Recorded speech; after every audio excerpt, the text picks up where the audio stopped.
Hello, everyone, and welcome to Kroll's Emerging Threat Weekly Brief for Monday, the 29th of June, 2026. My name is Mikesh Nagar, and joining me today from the Threat Intelligence team are Mark Messer, Sam Flint, and Jeff Dang. In this week's brief, we'll cover a range of emerging threats spanning from software supply chain compromises, advanced intrusion techniques, and evolving macOS-focused activity. Specifically, the team will be discussing the Mastra NPM compromise, which highlights DPRK-linked interest in AI development and ecosystems, Cordyceps exposing structural CI/CD workflow weaknesses across major repositories, macOS.Gaslight combining credential theft with Analyst-Targeted Prompt Injection techniques, Codestorm leveraging compromised Microsoft 365 accounts for real-time credential replays, and finally, a new macOS Clickfix campaign, which is silently mounting DMG files to deliver Amos malware. Now, we'll walk through what these developments mean, how these threats are evolving, and what organizations should be doing in order to mitigate the risk. I'll now hand over to Sam to talk us through Mastra NPM compromise and Cordyceps. Over to you, Sam. Thanks, Mikesh. So first up this week is the report of a significant software supply chain compromise affecting the Mastra ecosystem, an AI development framework used to build agents and applications. Microsoft disclosed that more than 140 NPM packages were compromised after attackers gained control of a maintainer account with publishing rights across the @Mastra scope. The attacker then introduced a malicious typo-squatted dependency called EasyDayJS into package updates that were distributed as the latest versions. The malicious activity occurred during package installation rather than at application runtime, significantly increasing the potential blast radius of the compromise. Microsoft found that the dependency used a post-install hook to execute an obfuscated dropper, disabled TLS certificate validation, contact attackers' controlled infrastructure, and retrieve a second stage payload. The resulting malware functioned as a cross-platform information stealer capable of harvesting credentials, authentication tokens, API keys, browser data, and cryptocurrency wallet information. Because execution occurred during installation, both developer workstations and CI/CD environments were exposed, even in cases where the package was never actually imported into an application. Microsoft attributed the activity with high confidence to Blue Noroff, also known as Sapphire Sleet, a North Korean threat actor historically associated with financially motivated operations. The infrastructure and tradecraft observed were consistent with previous Sapphire Sleet campaigns, including an NPM supply chain compromise affecting Axios earlier this year. Targeting AI development frameworks has become strategically important because these tool chains often sit inside privileged build environments containing API keys, development tokens, cloud credentials, and access to production systems. As a result, can provide access well beyond the developer workstation itself. Researchers also highlighted a staged delivery approach designed to minimize suspicion. Attackers first published a clean version of EasyDayJS, followed by a weaponized release containing the malicious post-install logic. Compromised master packages were then rapidly updated to pull in the dependency automatically through permissive semantic versioning, allowing the malicious package to propagate across downstream environments. That sequence underlines how small dependency changes can conceal a broad malicious rollout. The incident has already prompted defensive changes, with GitHub updating default protections around risky workflow patterns tied to untrusted pull requests. Meanwhile, defenders continue to stress version pinning, internal artifact proxying, and suppression of install time script execution as immediate risk reduction measures for software supply chain attacks. From a defensive standpoint, organizations should identify any use of affected master package versions and check for EasyDayJS in dependency trees. Credentials and tokens exposed to build environments where compromised packages were installed should be rotated, and systems that installed affected versions should be treated as potentially compromised and investigated where feasible. Teams should also use ignore scripts where practical during dependency installation, pin known good versions, require review for dependency changes, and monitor for outbound connections and host artifacts associated with the disclosed command and control infrastructure.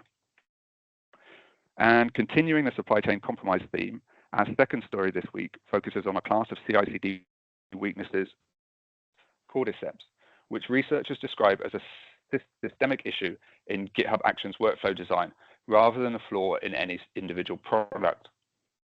The weakness enables multi-step exploit chains where low-trust input crosses security boundaries between workflows, allowing attackers to forge approvals, inject malicious code, or in some cases steal long-lived credentials using nothing more than a free anonymous account. This creates significant exposure by impacting the workflow layer that automates testing, packaging, and deployment.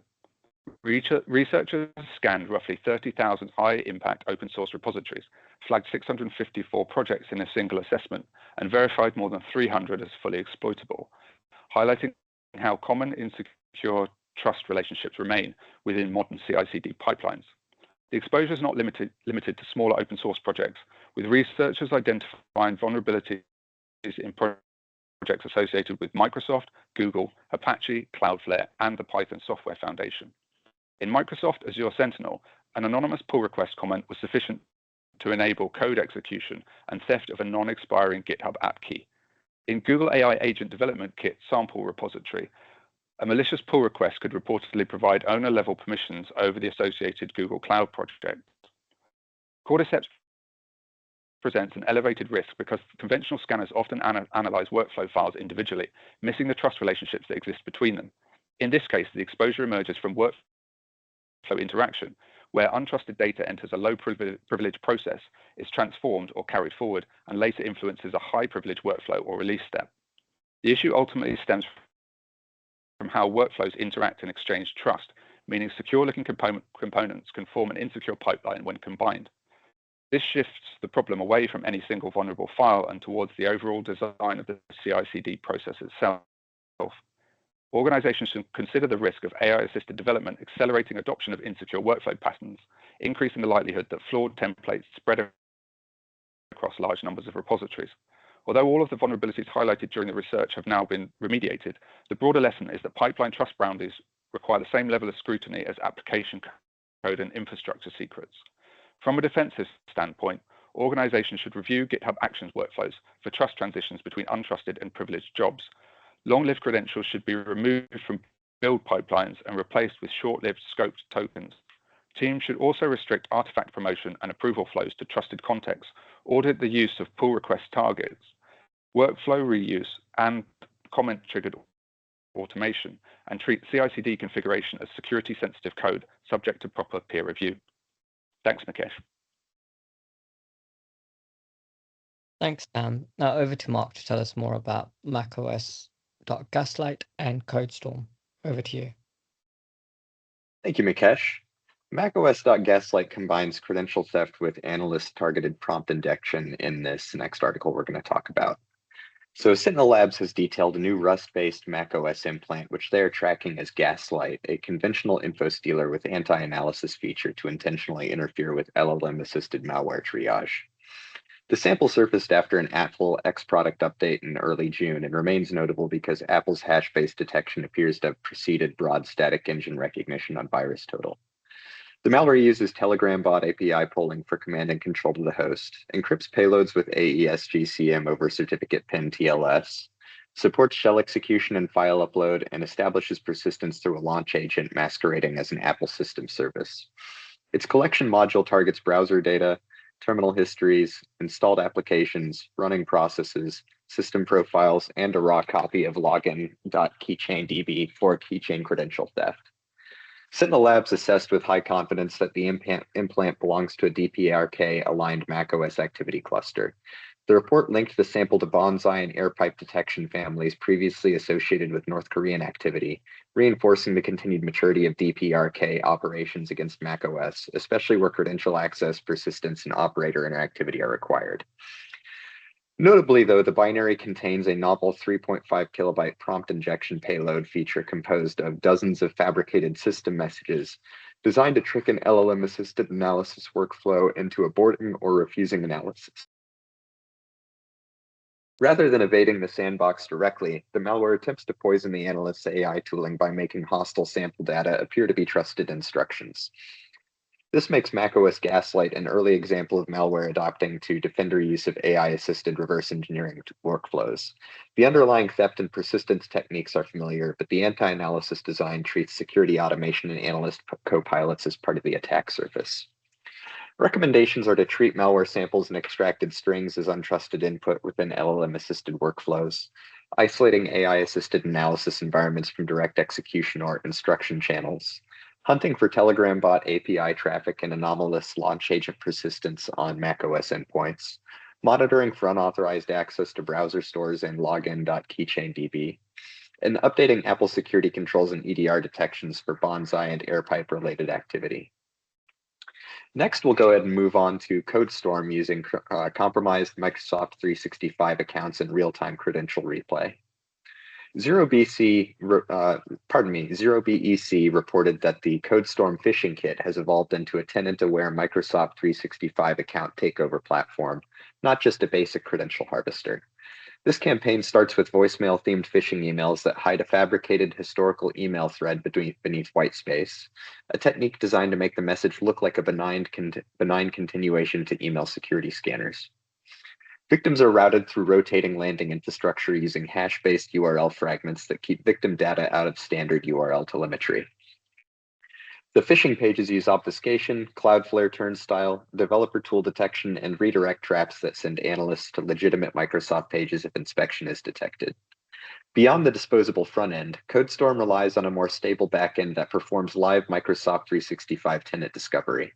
By querying Microsoft Identity Services, the kit can identify whether an account belongs to a managed tenant, a federated tenant, a GoDaddy managed environment, or does not exist, and then tailor the login flow and MFA prompts accordingly. The most significant finding is real-time credential replay. Once a victim submits credentials, the kit immediately attempts to authenticate against Microsoft services. This makes Codestorm operationally useful for rapid account takeover and gives defenders detection opportunities in combined mail and identity telemetry, including voicemail lures, hidden conversation stuffing, unusual office home sign-ins, failed intra-ID logins, and MFA prompts shortly after a phishing click. Recommendations are to correlate suspicious email events with intra sign-in, multi-factor authentication, inbox rule, and OAuth telemetry. Hunting for office home sign-in failures and anomalous logins shortly after phishing clicks. Tightening conditional access and requiring phishing-resistant MFA where possible. Alerting on suspicious OAuth grants and unexpected mailbox rule creation. And educating users that emails from valid 365 senders can still be malicious. Thank you, and back to you, Mukesh. Thank you, Mark. And now finally over to Jeff to tell us more about the new macOS Clickfix campaign. Sorry, over to you, Jeff. Thank you, Mukesh. A new observed macOS Clickfix campaign is using terminal-based social engineering to deliver the atomic macOS dealer. Victims are shown a fake capture page instructed to open terminal and paste a malicious command under the guise of verification. The command retrieves and executes a disguised disk image payload using built-in macOS utilities, mounting it in a way that avoids obvious visibility to the user, pardon my cat. The payload observed in this campaign was linked to Atomic macOS Dealer. The infostealer targets Chromium-based and Firefox-derived browsers specifically for cookies, logins, payment data, and personal information, observed in the wild, stealing keychain files, Safari cookies, Apple Notes databases, social media data, and cryptocurrency wallet artifacts. Furthermore, Clickfix continues to evolve because it avoids exploit development costs and instead leverages user compliance with plausible troubleshooting instructions. This iteration of the malware is significant because it also attempts to replace legitimate Ledger Live and Trezor Suite installations, indicating a targeted effort to facilitate cryptocurrency dev by compromising trusted wallet management software. Recommendations we have include block or heavily scrutinize user instructions that require terminal execution from websites, restrict unauthorized app execution and review use of self-signed application bundles, reinforce user awareness around fake CAPTCHA, browser fix, and troubleshooting lures. Thank you. Back to you, Mukesh. Thank you, Jeff, and thanks once again to Sam and Mark for presenting today. That concludes this week's briefing. If you do have any questions or would like to follow up on any topics, please feel free to reach out to us at cti@kroll.com. That's cti@kroll.com. Thank you.